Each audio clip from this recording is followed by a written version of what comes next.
Je fais une petite vidéo pour rebondir sur la très bonne qu'Arte a fait sur les probabilités, et notamment ce petit jeu des trois portes.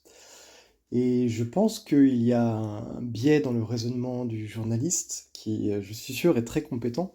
Mais pour le coup, quand on pose les choses, on se rend bien compte qu'effectivement, on a le même probabilité, ce que notre logique de prime abord nous invite à penser. Prenons un exemple simple. On a trois possibilités, A, B ou C, et nous allons décider de sélectionner la porte A.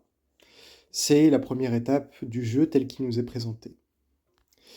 Et le présentateur va nous ouvrir l'une des deux autres portes. Disons qu'il ouvre la porte B. La porte B, dedans on trouve une chèvre, ici schématisée par un panneau interdit rouge. Donc cette porte-là ne pourra plus être choisie et est déjà ouverte. Pour les étapes suivantes, nous aurons donc deux possibilités.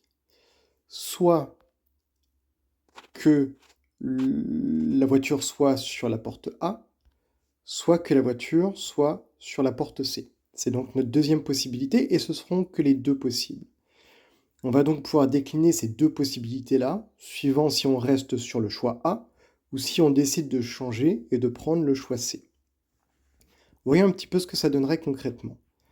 On a donc ici une possibilité, c'est on ne change pas de choix. Et une seconde branche de possibilité, c'est on change de choix. Alors, si on décide de ne pas changer de choix, alors on se retrouve bien avec notre choix A, qu'on confirme et qu'on ne change pas. La porte B est ouverte et on a trouvé une chèvre. Et il reste la porte C sur laquelle nous n'avons pas positionné de choix et sur lequel nous ne savons pas ce qu'il y a derrière. Première hypothèse, la Cadillac était dans la voiture A, donc nous avons réussi notre pari. Mais nous pouvons aussi avoir une deuxième possibilité, comme on l'a vu, c'est que la voiture soit derrière la porte C. Dans ces cas-là, comme nous sommes restés sur le choix A, eh ben, nous avons perdu. Donc la réussite est bien de 50%.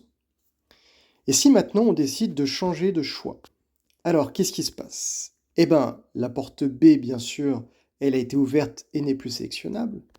Et donc on décide d'aller cette fois-ci sur la porte C, c'est-à-dire de changer notre choix de A vers C. Première possibilité, la voiture était derrière la porte A. Dans ces cas-là, c'est un échec. Deuxième possibilité, la voiture était derrière la porte C, et donc c'est une réussite. Et là encore, on voit qu'on a une réussite de 50%. Donc on voit en fait assez concrètement que qu'on change ou non de choix, en vérité, on a toujours 50% de réussite. Je pense que la formule est bonne, mais je pense qu'il y a un biais dans son application, et c'est ce qui est intéressant, à mon avis, à creuser par la suite.